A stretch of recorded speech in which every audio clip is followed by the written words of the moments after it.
Welcome to the Grow Your Money podcast, where we're on a mission to change how we talk about money. Our fireside chats are the heart of our show, bringing the energy and excitement of in-person events straight to your ears. We aim to connect you with inspiring voices and stories that matter, sharing relatable experiences and insights that will transform your financial life. Everyone deserves access to practical financial knowledge, so we're making money conversations relatable by inviting guests from all walks of life to share their real-life experiences with money. But this isn't your typical money show. We look at the emotional, psychological, and cultural factors that shape our relationship with money. So hit subscribe and join us for another episode of the Grow Your Money podcast. So excited to have you with us today, Craig. I'm so happy to have you with us. You are actually one of our first partners. So we just want to know a bit about you. Tell us who you are and literally just why you partnered. Sure. Well, thank you for having me. Oh, it's a great pleasure. It's great to be here. Yeah, sure. So my company, my startup is called GiftRound. It's an online website, a platform for the group collection of money for the purchase of gifts. So essentially it replaces the card and the envelope.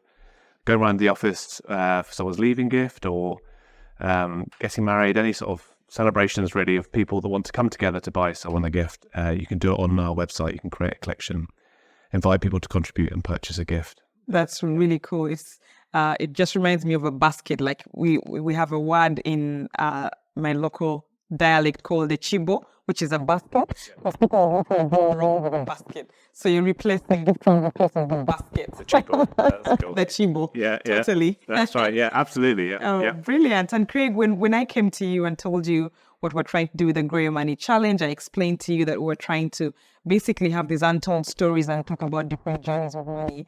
And you didn't ask me any questions. You were like, oh, that is something I want to get behind. So just share with our audience why you partnered, because we're really grateful for your partnership. Sure. That's quite an easy one for me, actually, because we've known each other for a while through the RBS Entrepreneur Accelerator where we first met. And I think just have been on the same journey through that whole process. Yeah. I've really admired what you've been trying to achieve through Moneymatics and the Grow Your Money Challenge. So when there was an opportunity to try and help support that, I thought we didn't have to give it any consideration, really. It was just like, yeah, let's help where we can. I think there's something special, like I said, around GiftRound and this how people group collect for gifts. There's something special about gifting. And so our opportunity to partner with Moneymatics and the Grow Your Money Challenge was part of that sort of supporting sort of this ongoing sort of gifting process. When you get a gift, what do you do with it? And it felt like we could give you a gift to get up and running and start to support people that need your help. Yeah, so it was an easy decision. Oh, that's brilliant, Craig. So where do we find GiftRound? Sure, giftround.co.uk. We're online, pretty accessible for anyone that wants to use this for group collections. We have focused on sort of the corporate market for office collections, but we find people using GiftRound for all sorts of things.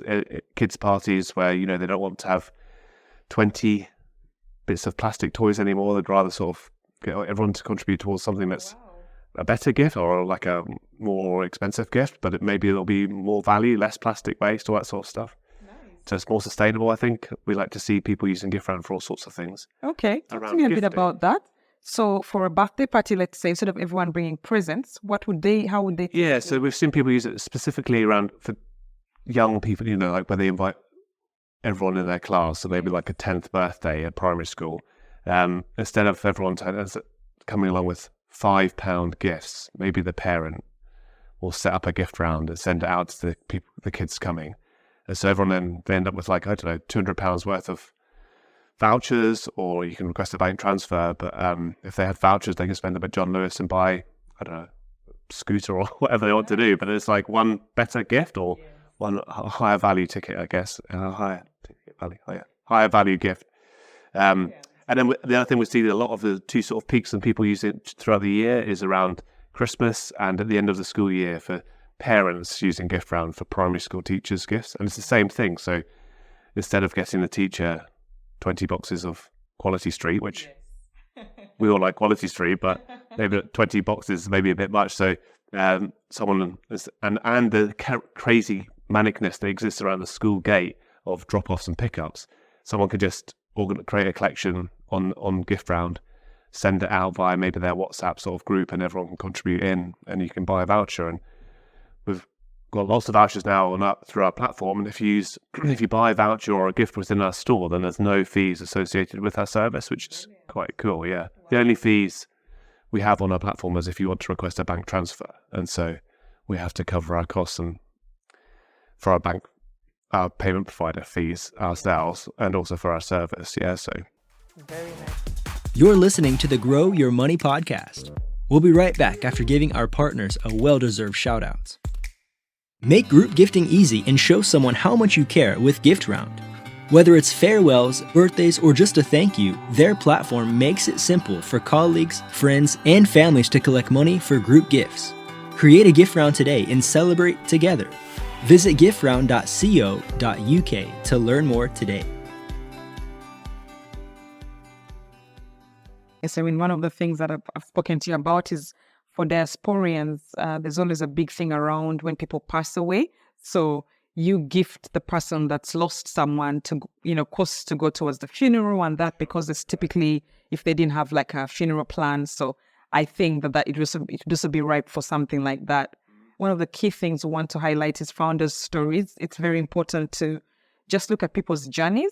And I find there's so many podcasts that talk about founders' journeys, but we don't go under the bonnet to look at it from the point of view of money, raising money, running the business day to day, because surely it must be just doubly as hard having your family finances and then a business to run. So we're going to delve into that for sure. Before we do, though, I have a few questions just to see a bit of who Craig is with money. Maybe tell us first how your upbringing affected you and your attitude towards money. Sure, yeah. So I come from quite a small family. It's just my sister, my mum and dad. And I guess looking back, we were comfortable with money. My mum tells me a story when we were in the car. I think we were going on holiday and I must have been about 7. And I just piped up and with a statement around, we'll never be rich, Mum, but we'll always have enough. And that she's told me that story countless times, but I think it does ring true, so Mum and Dad worked hard, and we never really had a lot of money to throw around and buy extravagant things, but I'd never had to worry about money. We always had enough to go on school trips. And I guess in hindsight, we were well off. We were well off, but not extravagantly well off, I guess. So I was really fortunate, I think, to be brought up in that sort of stable family, financially as well as relationally. Yeah, I think I'm the same. It's when you grow up that you realize, oh my gosh, I was privileged. I never thought about money for a minute in my life, It's when I grew up actually and moved here that I started thinking about money. But I always just, you need something, you go and get it, and it's a privilege. But you don't, you grow up just, that's what you grow up in, right? Sure. Very interesting. Yeah. So you find a £100 note on the sidewalk. What are you going to do with it, Chris? Yeah, sure. Yeah, well, I'm not sure I recognise a £100 note. I think I maybe seen one once, but I'd probably think, oh, there's a big £20 note. I'll go and pick it up. Yeah, and if I was standing right outside a police station, I'd maybe pop it in there. But realistically, I'd just pop it in my pocket. I'd keep it in my wallet for I don't know, just live there for a while until I think I felt a need to pass it on, I think is what I'd say. I do find myself in moments being quite generous, and so I don't know what the situation might be, but I'd just give it to someone who I thought could really have £100 in their day would be beneficial for them. I don't know if they were struggling to find money on the bus, or I don't know, even if they were in the rain asking for money. I'd just be like, now is the time to pass that £100 on. Yeah. Oh wow, very, very generous. That's a very generous approach. I don't, my son would do that. Yeah. I might go and buy myself a meal. I don't know. It'd be funny to have a £100 note. I've never had one, so maybe I should get one. Yeah, I mean, it was funny for me transitioning here because cash was default.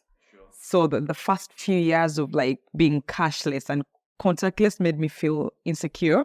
Oh gosh, I don't have money. And now it's the opposite. When I have money, I feel So if I found a £100 bill, I might actually think I'm being set up. Oh, yeah. So I don't know yet. Yeah, that's right. Yeah. I may be like, wait, what's going on? Someone's watching. Yeah. Nice. So what about if you had the option to retire early and, stop working earlier, but live with less money, or work harder and longer and retire rich? Yeah. And so I guess that sort of relates back to my previous sort of quite money is sort of, I don't want to have a lot of money. I don't feel the need to have a lot of money, but I'd like to be comfortable. And I think I'd like to retire early, I guess, as well. So yeah, I'd like to have time to do other things and not be pinned down with work. I'd probably still do some sort of work. Yeah. I have this sort of dream of working either at M&S sort of food hall or at Waitrose. I love food, and so I'd work there just to top up my pension, I guess. Yeah. And would you be working there for the food or for the networking? For the food, I think. Yeah. Interesting. So then I think I know what your answer to the next one's going to be. 1 million right now or £5,000 a month for the rest of your life? Yes. Yeah. Well, maybe I'll surprise you. So I'll take the £1 million. Yeah. And would you? Yeah. Yeah. Oh. And I'd just put it aside, and that'd be me set up. Yeah. Oh wow! After all your very rational answers. I know. Yeah. I'll go for it. And I suppose you don't know what your lifespan is, so you're a bit of a risk taker then. Yeah. Why? Yeah. Why would you do that? Why that option?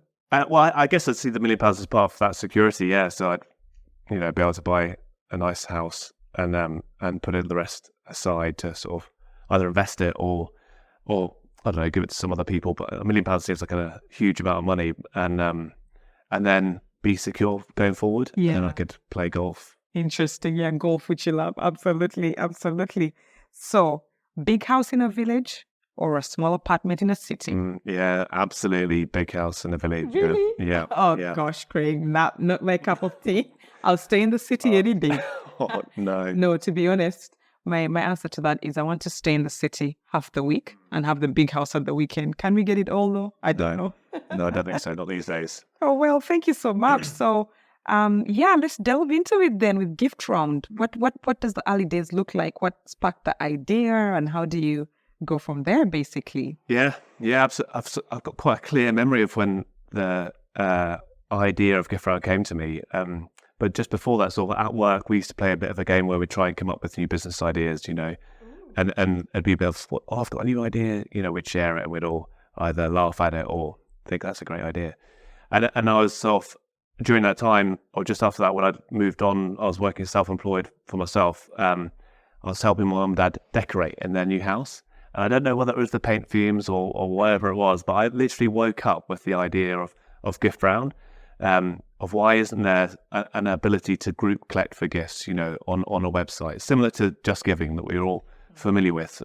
No one goes around the sponsorship forms, I don't think, anymore. It's all done online. And I was like, why is that? Why can't we do that? And I did a quick sort of search online. I was like, there's not really anyone else doing it at the time. There is now. But that must have been crumbs nearly 15 years ago. I think, is that right? No, maybe closer to 10 years ago. Yeah, the idea first came to me. Yeah. Wow. And how do you go then from idea to navigating the ecosystem, money? How do you go from that paint films? And just a quick question then. So was it that you wanted to buy them a present, or was it literally unrelated? No, just having this thought. Yeah, so it just came. So I used to work in an office back in the day, to work for DHL at Heathrow Airport, and we'd have office collections go around, and there was inevitably, it was shift work, so maybe it'd get locked in someone's drawer, the envelope with the card in it, or it'd get lost, and so that was just really vivid in my mind when I woke up, of why isn't there an easier way to do this? Yeah, so wow, interesting. So then, so how do you go from that idea to quitting to getting the money? Because it costs money to start a business. How do you move on from there? So it took a long time, as a short answer. Yeah, so I was busy self-employed myself at the time, so running my own sort of team building and working as an outdoor pursuits instructor. So totally different from the world of fintech or GiftRound. But the idea wouldn't go away, and it became a bit of the little joke almost. I'd say, if I met new people or someone said, "Oh, Craig's got a good business idea," and I say, "I'll tell you the business idea if you promise not to tell anyone," was pretty much it. And then I'd take a little bit of sort of credit almost for having a good business idea. People would say, "That's a good idea." But I actually got a bit sort of tired of that sort of repetitive sort of pattern. And so I take 2 steps forward and in sort of trying to bring GiftRound to fruition and to some sort of reality, but always 10 steps back almost. And the biggest stumbling block, I guess, was around the payment side of things. So how could we take the card payments into sort of a secure bank account, as it were, to track that, monitor that, hold it securely and ready for when the collection organizer wanted to buy a gift. And as that was the biggest hurdle, I think, that I always sort of defaulted back to. It was always like, I can't do that myself. So it always sort of knocked me back the way and bringing GiftRound forward. Yeah. Wow. And how long did this process take then from that, like, okay, I'm going to now pursue this, to quitting your job, to, money? What did you do for, those first steps and prototyping, I'm assuming, and that sort of thing? So, yeah, I guess it ties in a little bit with when I met yourself. Yeah. So I joined in 2017, I think, the RBS Entrepreneur Accelerator through Gogaburn. And at the same time, then there was the idea, there's a couple of payment providers that were offering sort of e-walleting type services. So I was like, all right, maybe we can bring this into some sort of reality. We can start to explore it. And I think it's always been like, just take the next step forward with GiftRound. So the RBS Accelerator just gave me a little bit of a framework, I guess, and a bit of accountability to go forward and to learn from other people, but also then be part of that community that was of people on the same journey. So you could ask them and see what they'd done.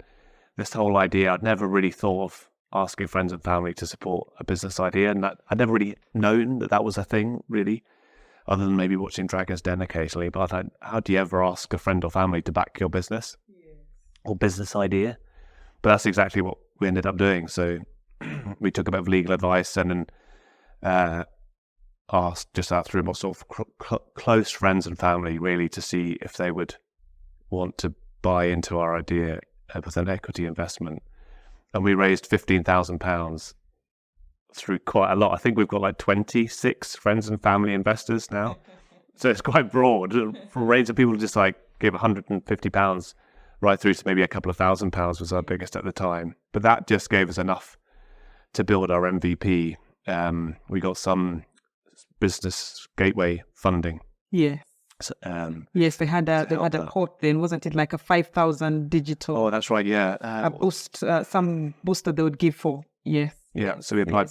So they were quite supportive as well, I guess, at the time. So that helped. That just topped up a little bit, and then we worked with a developer which we still work with through in Glasgow called Digital Impact, and they've been a partner with us. They're part of our team. Really, we see them as a sort of technology partner. And we got our first MVP up and running. Yeah. Wow.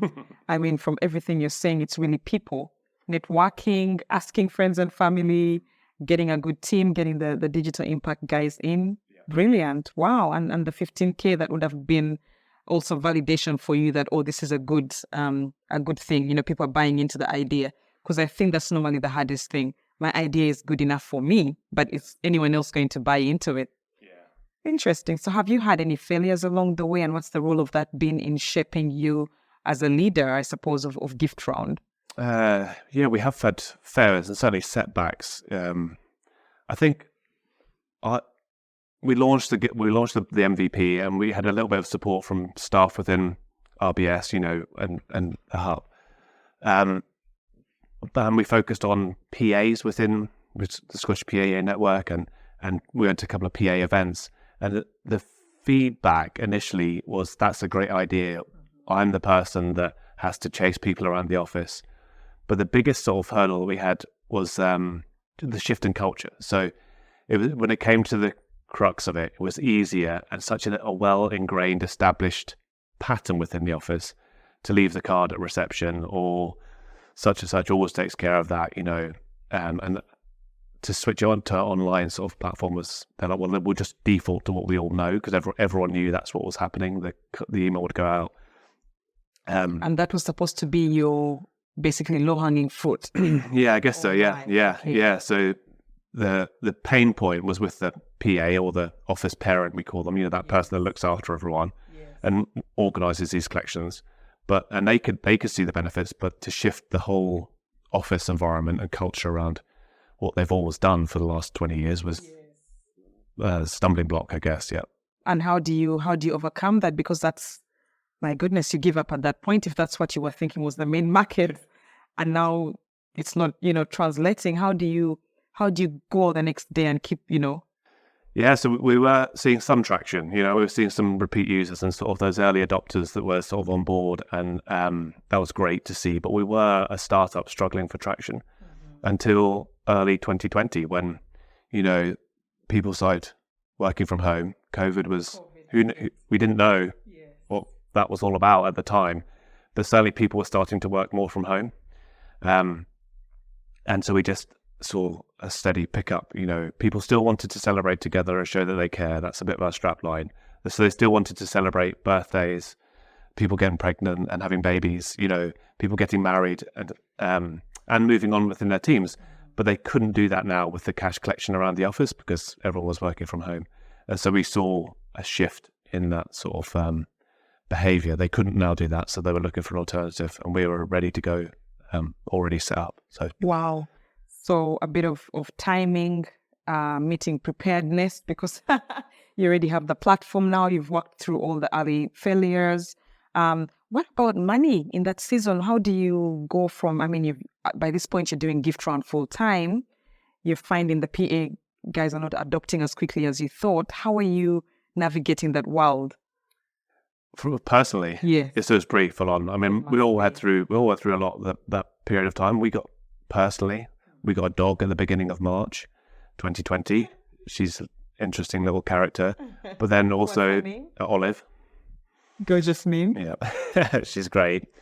But then also in May 2020, my wife and I, my wife got pregnant. I didn't get pregnant.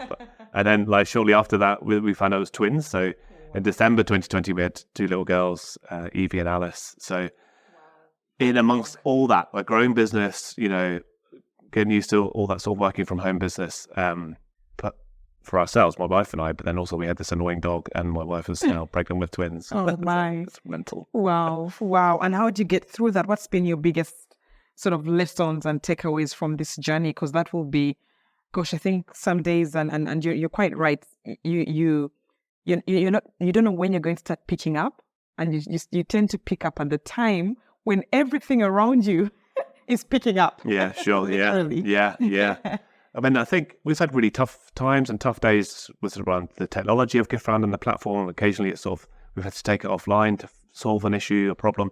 And in those moments, it's been really tough personally, because I feel a real responsibility for the service that we offer and the high standards that we expect from our service. But if I can just catch myself in that moment of being like, it's almost like terror. It's just, the word that comes to me is just perspective. So okay, so long as I can make sure everyone's money is still safe, right, within all these e-wallets, a little bit of time, and it's not the end of the world, So I think that's a really key lesson as an entrepreneur, is just to not get so absorbed into the detail of what's going on around you when things are starting to go a little bit wrong, and just keep perspective, because you only need to look up a little bit, and there's lots of other things going on in the world that are significantly worse, I guess. That's interesting. So it's hard to do that, but if you can catch yourself, and I suppose also deciding on, okay, I'm worrying about 10 things, but what's the most important thing? Let me keep the customer's money safe. Everything else we can fix. We can have an extra day to, we can explain it, we can refund money, but the important things, what are the important things first? Awesome. Very good. Yeah, and so just on that point, so we work with a payment provider called MangoPay, and they look after all the sort of fraud prevention measures. They take all the payments securely. We don't touch really the money ourselves, which just helps me sleep at night as well. Brilliant. Yes, because imagine that added the systems down, and I suppose for your customers, that's also securing. That's more safe. It's like, okay, they're not the ones dealing with this, so we can trust them a bit more. Yeah, and then we just need to communicate. So we communicate with our customers as openly as we can whenever we have an issue. They can phone us, they can email us. We're there all the time, which is important. Absolutely great. And so what would be a tip you give an aspiring founder, someone that's at the stages. They're still painting mom and dad garage, and, they're doing the decorating, and they've come up with this big bang idea that's going to change the world. Sure, and I think it is about taking small steps and just being always looking at that next step forward, and not literally a small step. If it moves you just a couple of centimeters forward, then take that step, and then what's the next thing? Always then lift your head up every now and then, just see what the hurdle is, the next hurdle you might have to overcome, but then keep walking towards that hurdle, and then you'll be surprised how easy it is sometimes to get over that hurdle. It might not even been such a problem, and then keep taking the next steps forward. Share your idea as much as you can with, if you want to keep it a secret, then with trusted people, but eventually you're going to have to tell other people, and so you'll be amazed at the support that comes from people. I think within everyone, people want to support you, even if you don't really know them. They're like, all right, I know someone that could help you with that. I have been amazed at how that has happened, and people are like, oh, you need to talk to this person, you can talk to that person, and just sort of, you become part of a community by just walking the walk, I guess. Yeah, absolutely. You're right. You have to walk the walk, and you're quite right. It's like I always say to people, when you're networking, I go in with that mentality: what can I do to help this person? What can I do today to solve Craig's problem? Because if I manage to solve Craig's problem, guess what? Craig's better off to solve my problem tomorrow. Sure, yeah. So if you just have that perspective, and that one, it opens you up to tell more people, because you're assuming everyone is then out to look out for your problems. But it also, with time, builds that muscle, Yeah. I love that. Thank you so much. It's been an absolute pleasure. And GiftRound is an amazing, I feel like GiftRound and Moneymatic are just walking the same. Absolutely, yeah. So I'm really glad to have you in my network. And thank you so much for partnering with the Grow Your Money Challenge. We are so glad to have you in this episode, Craig. Brilliant. Yeah. Thanks for having me. And yeah, we are in it for the long haul with Grow Your Money. Absolutely. Superb. Thank you. Thank you for listening to the Grow Your Money podcast. If you're looking to take actionable steps toward achieving your financial goals, visit moneymatix.com. That is money, MATIX.com. And join our free Grow Your Money Challenge. Let's unite in the movement to inspire people to talk about money. Thank you for being a part of our community. We'll see you in the next episode.